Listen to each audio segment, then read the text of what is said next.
What's up, best friends? My name is Brian Deach, and welcome to my TED Talk. It turns out this is not a TED Talk. They haven't invited me yet. This is actually going to be a 3-part mini-series called If It's Reachable, It's Breachable.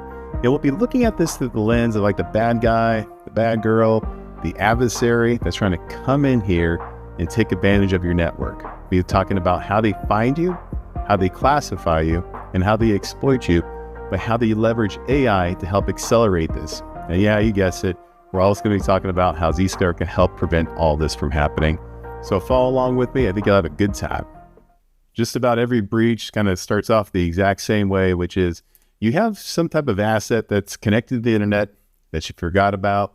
It could be like standard like this, like, the cloud, whether you have it on east or west, same thing with the data centers, HQ, factory, branch office. Maybe you did like a merger and acquisition. We have some assets that are out there, maybe even like a developer environment that's coming through. And at the end of the day, the bad guy, the bad girl, the adversary is trying to come in here and find that attack surface. And they're using a bunch of different tools to do so. Now, some of the tools that they can be using, like maybe even Nmap, Snowden, Census, Zoom-I, what they're doing is they're looking for IP addresses, host names, admin portals, production environments, test environments, other domains that are out there. Now, the unfortunate fact is like you can use all these tools, be a little bit time consuming, but from an adversary perspective, there actually is a better way. Now, let's be real. The attackers, they can come out, use these different scripting tools that are out there. There could be a little bit of a learning curve, so it could be a little bit challenging, and sometimes even those apps, they just get so old, they just break.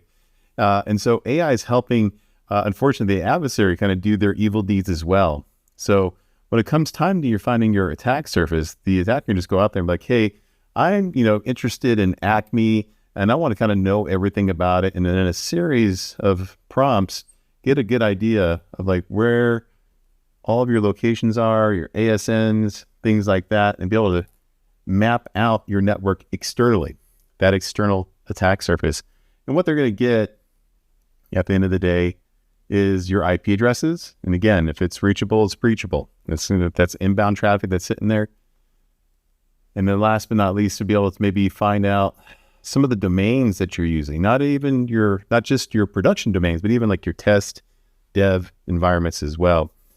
And where AI really helps accelerate this is it kind of diminishes that learning curve. But then too, let's say it scans your entire network, finds all this stuff, and you have like 100,000 IP addresses, these endpoints that are externally facing. Normally, you'd have to sit there and try to figure out like how to prioritize it. Or you can just ask AI to prioritize the top 100, 200, and then set your target on that. But it's a whole nother world to find the IP address or the domain.